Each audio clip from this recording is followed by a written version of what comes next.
Hi friends, welcome back to our channel మా ఇంటి మహాలక్ష్మి. నేను మీ నందిని. నేను ఈరోజు మీకు చూపించబోయేటువంటి వీడియో బీట్రూట్ జ్యూస్.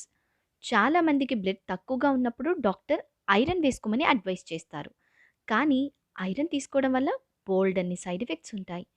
అదే మీరు ఈ బీట్రూట్ జ్యూస్ని ఒక్క 1 మంత్ కంటిన్యూగా తీసుకున్నట్లయితే న్యాచురల్గా ఎలాంటి సైడ్ ఎఫెక్ట్స్ లేకుండా పర్ఫెక్ట్గా బ్లడ్ అనేది ఇంప్రూవ్ చేసుకోవచ్చు.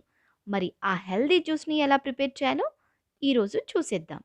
నేను ఇక్కడ 3 మీడియం సైజ్ బీట్రూట్ని తీసుకొని తొక్కలంతా తీసేసుకొని ఇలా చిన్న చిన్న పీసెస్గా కట్ చేసి పెట్టుకున్నానండి. ఇప్పుడు వీటిని నేను జ్యూసర్లోనికి యాడ్ చేస్తున్నాను.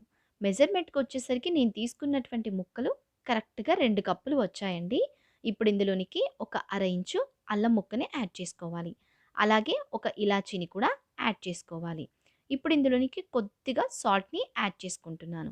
సాల్ట్ వేసుకోవడం వల్ల జ్యూస్ అనేది చాలా టేస్టీగా బాగుంటుంది.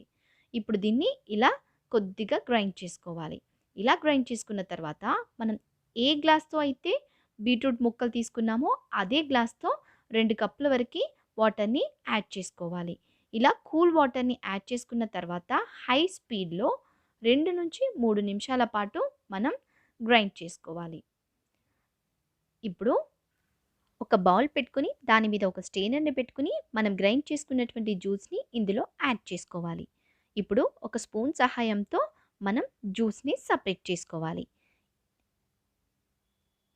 చూడండి, ఇలా పిప్పిని సపరేట్ చేసుకున్న తర్వాత దీన్ని మనం పక్కన పెట్టేసుకోవాలి.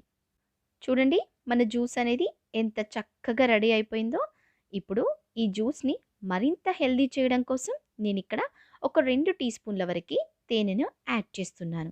మీరు తేనెకి బదులుగా షుగర్ని కానీ బెల్లాన్ని కానీ కూడా యాడ్ చేసుకోవచ్చు.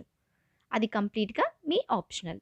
ఇప్పుడు ఇందులోనికి ఒక టీ స్పూన్ వరకు లెమన్ జ్యూస్ని కూడా యాడ్ చేసుకోవాలి.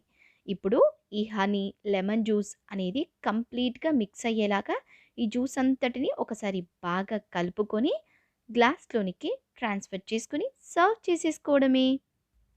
నచ్చిందా? అయితే ఆలస్యం ఎందుకు? మీరు కూడా ట్రై చేసి ఎలా వచ్చిందో నాకు కామెంట్ చేయండి. నా వీడియో నచ్చినట్లయితే లైక్ చేయండి, షేర్ చేయండి. నా ఛానల్ని తప్పకుండా సబ్స్క్రైబ్ చేసుకోండి.